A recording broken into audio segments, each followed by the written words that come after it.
While I owned a hotel in Scotland, I was seeing a lot of vending trailers around Europe and around the UK, and I thought it was a much better idea than being a chef in a 75-seat restaurant that you own, but it was hard work. So after selling the hotel, I came back to Africa, where I took a year's break and then built this, buying a body and a shell and adding on the inside like I did. And it's always been what I'm good at, is with dealing face to face with customers. So I'm back to what I used to do for many years, of being a safari guide, or what we call the game ranger, without all the wild animals. It's a place where I spend a lot of my leisure time, so to have something like this where, it's like having a local pub but that doesn't serve alcohol. It's where I get warmed up after a surf. His prices are reasonable. His company's fairly good sometimes. My kids like his muffins.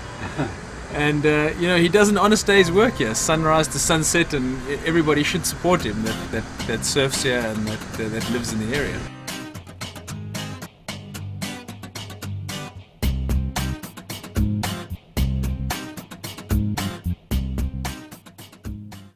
Financing a wagon like this is not so expensive as you may think. You buy a basic shell and then you add in the inside. And in terms of rands, it's quite expensive if you've got nothing. But if you're financing it out of the sale of our hotel, it's a relatively cheap way to get a job, make a job. And but although I'd be somewhere else if I really wanted to make money, I wouldn't be at Pipe. This is not the most, was just cut it there, and then being at a place like Pipe is not somewhere where you can make enough money to put a family through life, if you want to put it that way. Luckily I don't need to do that. So I can use other things to do that if I ever need to. So it's not a problem. But financially, as a small business venture in South Africa, this could be ideal for a bachelor or somebody who doesn't want to make a lot of money, you know what I mean? Or go and stand in areas where you do make a lot of money, but not really here. And then I supply mainly coffees, my biggest business, using a hand presser, which is a fantastic machine. You'll see it on the net. So it's going back to its roots by making coffee manually. And obviously I supply things like teas and cool drinks and milkshakes, or what I call a milkshake, but it's more of a flavored milk. And then I supply basic food items, just something when the surfers come out of the water or the beach goes to eat. And as well as that, being a surfing wagon, I offer a key holding service for people who are surfing without taking their electronic remotes out with them into the sea. And also supply a lot of surfing equipment in the form of leashes, wax, combs, ding tape, fins, you name it. Got them all here, although I'm cutting it down because surfers are very finicky.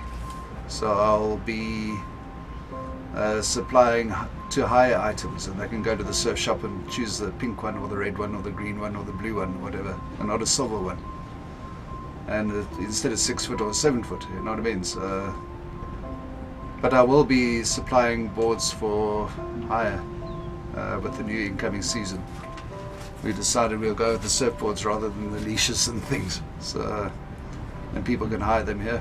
What this guy is doing here, it's a very good thing. He's helping the community, helping the surfers, and I think he must go strong and stay a long time here, because a cup of coffee is a good thing.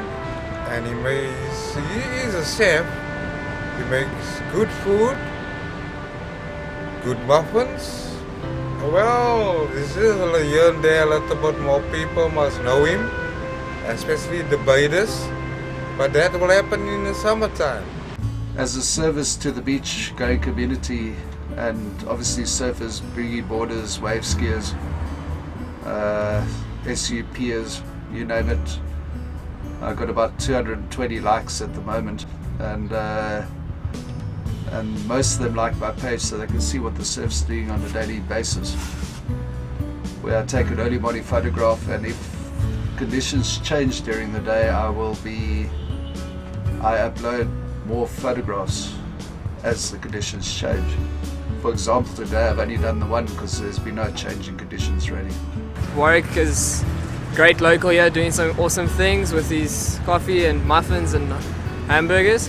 Every time I'm here, every time I get out, I grab something, and it's awesome to see locals doing something so great. Being a very small vendor on the beachfront, I'm basically supply myself out of the supermarkets on the way home. So I'll usually stop at a Spar supermarket to get resupplies. Because I'm not a huge bulk order, so I don't go to the wholesalers. The wagon needs to be maintained on a daily basis with regards to health and safety, so it needs to be cleaned every day.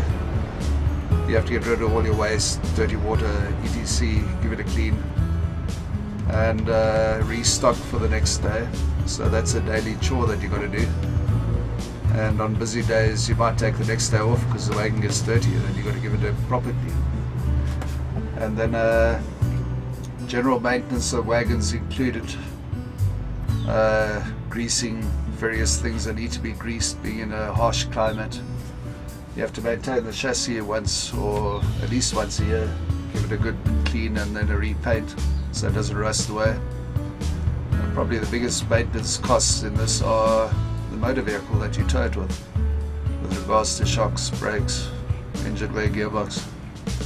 Haven't had any major ones yet. The biggest problem I've found is the electricity connection between the car and the caravan. That seems to be something that the Germans could work on to make a better connector. So that it doesn't break every 200 or 300 pulls in and out, you know what I mean? The caravan operates with two energy sources. The first being gas, which I use 95% of the time, and then I have batteries and an inverter which convert to 240 volt AC current, which I can run minor appliances off, and it's a 1000 watt inverter, so I can run quite big appliances, even ice machines, although it kills the batteries very quickly, so it's better just to try and run purely off gas, which is relatively expensive compared to charging R1 a day for charging up a battery. That's what it costs to recharge a battery, is R1 a day, whereas you're using probably 20 Rand a day in gas. Cheers! This is the first of a number of wagons. This is wagon number 1, which is pipe wagon. Then wagon number 2 will be elsewhere in a different area under a different disguise, serving a totally different community, but serving that community, and not the surfing or beach going community like the pipe wagon or Coffee is Up. Not too sure what I'll be calling the next one or the next one or the next one, but the people don't have to be friendly and outgoing, they just have to make coffee, and that's it. And that's something for the future. Once I've ironed out all the problems here, then I'll be doing that. But this wagon's got to finance the next wagon, and then those 2 wagons got to finance the 3rd wagon, and so it will carry on and on. But it's still a while to go, probably only towards the end of next year maybe, be wagon number 2 somewhere.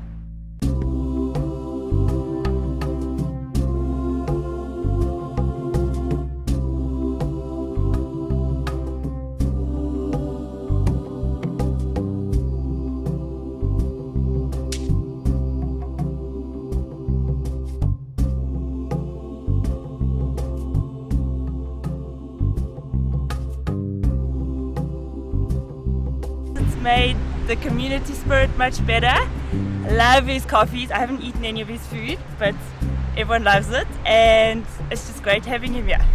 And he's an awesome guy.